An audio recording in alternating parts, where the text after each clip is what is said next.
जय श्री हरि। इस वीडियो में हम माघ मास महात्म्य की शुरुआत करेंगे। आज से प्रतिदिन हम माघ मास महात्म्य की कथाएं सुनेंगे। शुरू करते हैं माघ मास महात्म्य की कथा। ऋषियों ने कहा, हे सूत जी, कृपया कर आप हमें माघ मास का महात्म्य सुनाइए, जिसको सुनने मात्र से महान फल की प्राप्ति होती है। सूत जी बोले, हे मुनिवरों, आप लोगों को साधुवाद देता हूँ। आप लोग भगवान श्री कृष्ण के शरणागत भक्त हैं, इसलिए प्रसन्नता और भक्त के साथ आप लोग बार बार भगवान की कथाएं पूछा करते हैं। मैं आपके कथनानुसार माघ महात्म का वर्णन करूँगा। जो अरुणोदय काल में स्नान करके इस महात्म्य को सुनते हैं, उनके पुण्यों की वृद्धि और पाप का नाश होता है। इतना कह सूत जी कुछ रुके और फिर दोबारा बोले, एक समय मैंने अपने गुरु श्री व्यास जी से कहा कि हे गुरुदेव, कृपया करके आप मुझे से माघ मास का महात्म्य कहिए, क्योंकि मैं आपका शिष्य हूँ। मेरी बात सुनकर मेरे गुरुदेव श्री व्यास देव जी ने मुझे एक अति प्राचीन इतिहास सुनाया, जिसे मैं आप लोगों को बताता हूँ। व्यास जी कहने लगे कि रघुवंश के राजा दिलीप एक समय यज्ञ के स्नान के पश्चात पैरों में जूते और सुंदर वस्त्र पहनकर शिकार की सामग्री से युक्त कवच और शोभायमान आभूषण पहने हुए अपने सिपाहियों से घिरे हुए जंगल में शिकार खेलने के लिए अपनी नगरी से बाहर निकले। उनके सिपाही जंगल में शिकार के लिए मृग, व्याघ्र, सिंह आदि जंतुओं की तलाश में इधर उधर फिरने लगे।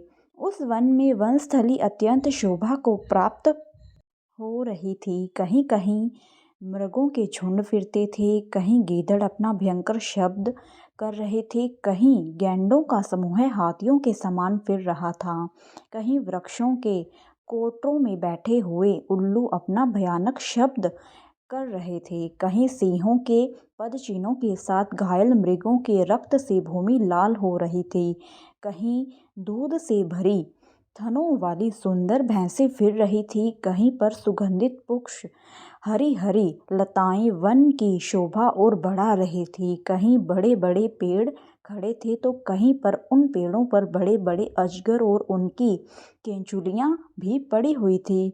उसी समय राजा के सिपाहियों के बाजे की आवाज़ सुनकर एक मृग वन में से निकलकर भागने लगा और बड़ी बड़ी चौकड़ियां भरता हुआ आगे बढ़ा। राजा ने उसके पीछे अपना घोड़ा दौड़ाया, परंतु मृग पूरी शक्ति से भागने लगा। मृग कांटेदार वृक्षों के एक जंगल में घुसा और राजा ने भी उसके पीछे वन में प्रवेश किया, परंतु दूर जाकर मृग राजा की दृष्टि से ओझल होकर निकल गया। राजा निर्जन वन में अपने सैनिकों सहित प्यास के मारे अति दुखी हो गया। दोपहर के समय अधिक मार्ग चलने से सैनिक थक गए और घोड़े रुक गए। कुछ देर बाद राजा ने एक बड़ा भारी सुंदर सरोवर देखा, जिसके किनारों पर घने वृक्ष थे। इसका जल सज्जनों के हृदय के समान स्वच्छ और पवित्र था। सरोवर का जल लहरों से बड़ा सुंदर लगता था। जल में अनेक प्रकार के जल जंतु, मछलियां आदि स्वच्छंदता से इधर उधर फिर रही थी। दुष्टों के समान निर्दयी चित्त वाले मगरमच्छ भी थे। किसी किसी जगह लोभी के समान सी माल भी पड़ी हुई थी। जैसे विपत्ति में पड़े हुए लोगों को दुखों को हरने वाले दानी पुरुष के समान यह सरोवर अपने जल से सबको सुखी करता था, जैसे मेघ चातक के दुख को हरता है। इस सरोवर को देखकर राजा की थकावट दूर हो गई। रात्रि को राजा ने वहीं विश्राम किया और सैनिक पहरा देने लगे और चारों तरफ फैल गए। रात के अंतिम समय में शूकरों के एक झुंड ने आकर सरोवर में पानी पिया और कमल के झुंड के पास आया। तब शिकारियों ने सावधान होकर शूकरों पर आक्रमण किया और उनको मारकर पृथ्वी पर गिरा दिया। उस समय सब शिकारी कोलाहल करते हुए बड़ी प्रसन्नता के साथ राजा के पास गए और राजा प्रभात हुआ देखकर उनके साथ ही अपनी नगरी की तरफ चल पड़ा, जिसका शरीर तपस्या और नियमों के कारण बिल्कुल सूख गया था। जो मृगछाला और वल्कल पहने हुए था और नख, रोम तथा केश धारण किए हुए था। राजा ने ऐसे घोर तपस्वी को देखकर बड़े आश्चर्य से उसको प्रणाम किया और हाथ जोड़कर खड़ा हो गया। तपस्वी ने राजा से कहा कि हे राजन, इस पुण्य शुभ माघ में इस सरोवर को छोड़कर तुम यहाँ से क्यों जाने की इच्छा करते हो? तब राजा कहने लगा कि महात्मन, मैं तो माघ मास में स्नान के फल को कुछ भी नहीं जानता। कृपया करके आप विस्तार पूर्वक मुझे बताइए। मित्रों, प्रथम अध्याय यहीं पर समाप्त होता है। अब हम शुरू करते हैं माघ मास महात्म्य का दूसरा अध्याय। इसमें हम आगे की कथा जानते हैं। राजा के ऐसे वचन सुनकर तपस्वी कहने लगा कि हे राजन, भगवान सूर्य बहुत शीघ्र उदय होने वाले हैं, इसलिए यह समय हमारे लिए स्नान का है, कथा का नहीं। सो आप स्नान करके अपने घर को जाओ और अपने गुरु श्री वशिष्ठ जी से इस महात्म्य को सुनो। इतना कहकर तपस्वी सरोवर में स्नान के लिए चले गए और राजा भी विधि पूर्वक सरोवर में स्नान करके अपने राज्य को लौटा और रानीवास में जाकर तपस्वी की सब कथा रानी को सुनाई। तब सूर्य जी कहने लगे कि महाराज, राजा ने अपने गुरु वशिष्ठ जी से क्या प्रश्न किया और उन्होंने क्या उत्तर दिया, सो कहिए। व्यास जी कहने लगे, हे सूर्य जी, राजा दिलीप ने रात्रि को सुख से सोकर प्रातः समय ही अपने गुरु वशिष्ठ जी के पास जाकर उनके चरणों को छूकर प्रणाम करके तपस्वी के बताए हुए प्रश्नों को अति नम्रता से पूछा कि गुरुजी, आपने आचार, दंड, नीति, राज्य, धर्म तथा चारों वर्णों के चारों आश्रमों की क्रियाओं, दान और उनके विधान, यज्ञ और उनकी विधियां, व्रत, उनकी प्रतिष्ठा तथा भगवान विष्णु की आराधना अनेक प्रकार से तथा विस्तार पूर्वक मुझको बताई। अब मैं आपसे माघ मास के स्नान के महात्म्य को सुनना चाहता हूँ। सो हे तपोधन, नियम पूर्वक इसकी विधि समझाइए। गुरु वशिष्ठ जी कहने लगे कि हे राजन, तुमने दोनों लोकों के कल्याणकारी, वनवासी तथा गृहस्थियों के अंतकरण को पवित्र करने वाले माघ मास के स्नान का बहुत सुंदर प्रश्न पूछा है। मकर राशि में सूर्य के आने पर माघ मास में स्नान का फल गो, भूमि, तिल, वस्त्र, स्वर्ण, अन्न, घोड़ा आदि दानों तथा चंद्रायन और ब्रह्मा कुर्ज व्रत आदि से भी अधिक होता है। वैशाख तथा कार्तिक में जप, दान, तप और यज्ञ बहुत फल देने वाले हैं, परंतु माघ मास में इनका फल बहुत ही अधिक होता है। माघ में स्नान करने वाला पुरुष राजा और मुक्ति के मार्ग को जानने वाला होता है। दिव्य दृष्टि वाले महात्माओं ने कहा है कि जो मनुष्य माघ मास में सकाम या भगवान के निमित्त नियम पूर्वक माघ मास में स्नान करता है, वह अनंत फल वाला होता है।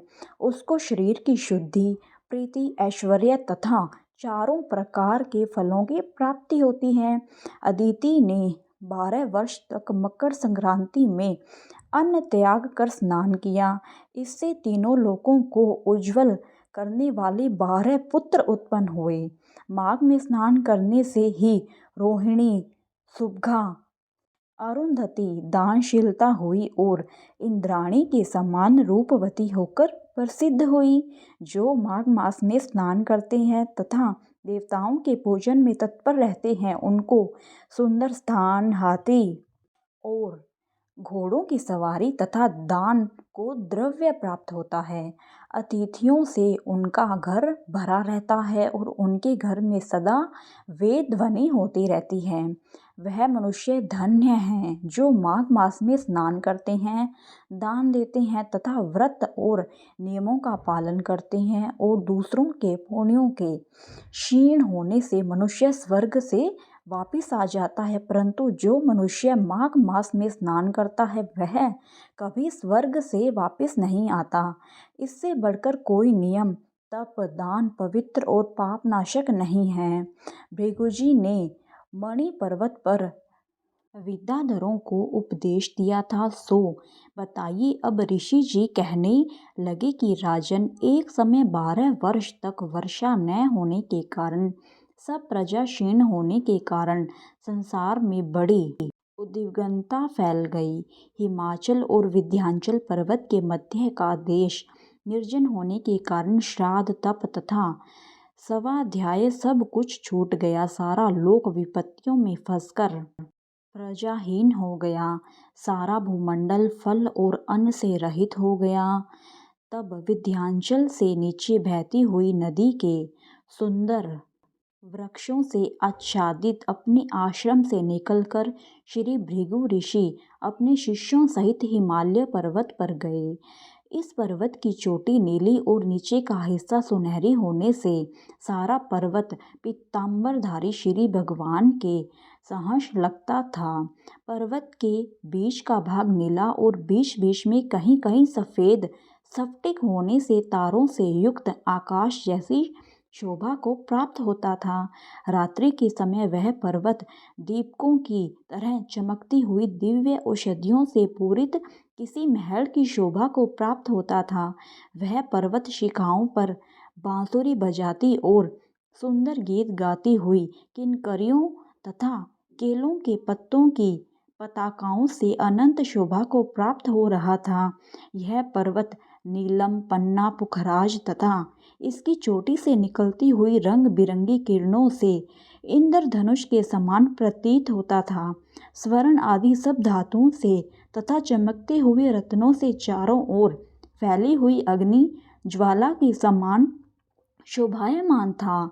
इसकी कंदराओं में काम पीड़ित विद्याधरी अपने पतियों के साथ आकर रमन करती है और गुफाओं में ऐसे ऋषि मुनि जिन्होंने संसार के सब कलेशों को जीत लिया है, रात दिन ब्रह्मन का ध्यान करते हैं और कई एक हाथ में रुद्राक्ष की माला लिए हुए शिव की आराधना में लगे हुए हैं।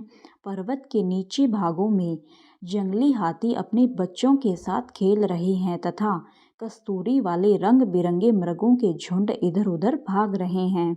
यह पर्वत सदा राजहंस तथा मोरों से भरा रहता है, इसी कारण इसको हेमकुंड कहते हैं। यहाँ पर सदैव ही देवता, गायक और अप्सरा निवास करते हैं। धन्यवाद मित्रों। माघ मास महात्म्य का प्रथम और द्वितीय अध्याय आज हमने इस वीडियो में सुना है। आगे का अध्याय हम अगली वीडियो में सुनेंगे। अगर इस वीडियो में मुझसे किसी भी प्रकार की त्रुटि हुई है तो मुझे क्षमा कीजिए। धन्यवाद मित्रों। अगर आपको यह वीडियो पसंद आया है तो मेरी वीडियो को लाइक करें, शेयर करें और मेरे चैनल को सब्सक्राइब करें। जय श्री हरि।